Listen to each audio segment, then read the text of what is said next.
Assalamu alaikum. Peace to you all. My name is Saba Ahmed. I'm a law student at American University. I am here to ask you a simple question. I know that we portray Islam and all Muslims as bad, but there is 1.8 billion Muslim followers of Islam. We have 8 million plus Muslim Americans in this country, and I don't see them represented here. But my question is, how can we fight an ideological war with weapons? How can we ever end this war? The jihadist ideology that you talk about, it's an ideology. How can you ever win this thing if you don't address it ideologically? Great question. I am so glad you're here, and I am so glad you brought that up because it gives us an opportunity to answer. What I find so amazing is since the beginning of this panel, which we are here about Benghazi attack against our people, not one person mentioned Muslims. We are here against Islam, or we're launching war against Muslims. We are here to discuss how 4 Americans died and what our government is doing.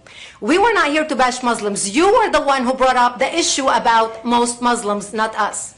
And since you brought it up, allow me to elaborate with my answer. There are 1.2 billion Muslims in the world today. Of course, not all of them are radicals. The majority of them are peaceful people. The radicals are estimated to be between 15 to 25%, according to all intelligence services around the world. That leaves 75% of them peaceful people. But when you look at 15 to 25% of the world Muslim population, you're looking at 180 million to 300 million people dedicated to the destruction of Western civilization. That is as big of the United States. So why should we worry about the radicals, 15 to 25%? Because it is the radicals that kill. Because it is the radicals that behead and massacre. When you look throughout history, when you look at all the lessons of history, most Germans were peaceful. Yet the Nazis drove the agenda. And as a result, 60 million people died. Almost 14 million in concentration camps. 6 million were Jews.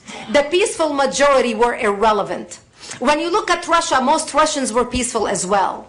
Yet the Russians were able to kill 20 million people. The peaceful majority were irrelevant. When you look at China, for example, most Chinese were peaceful as well. Yet the Chinese were able to kill 70 million people. The peaceful majority were irrelevant. When you look at Japan prior to World War II, most Japanese were peaceful as well. Yet Japan was able to butcher its way across Southeast Asia, killing 12 million people, mostly killed with bayonets and shovels. The peaceful majority were irrelevant. On September 11th in the United States, we had 2.3 million Arab Muslims living in the United States.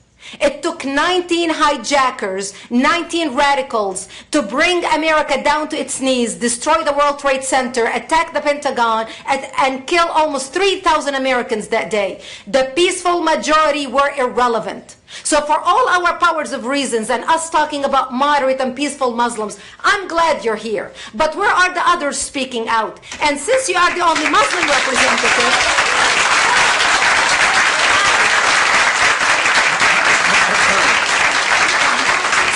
applause till the end.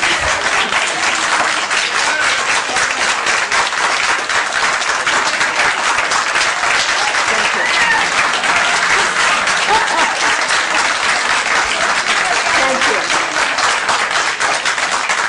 And since you're the only Muslim representative in here, you took the limelight instead of speaking about why our government, and I assume, are you an American?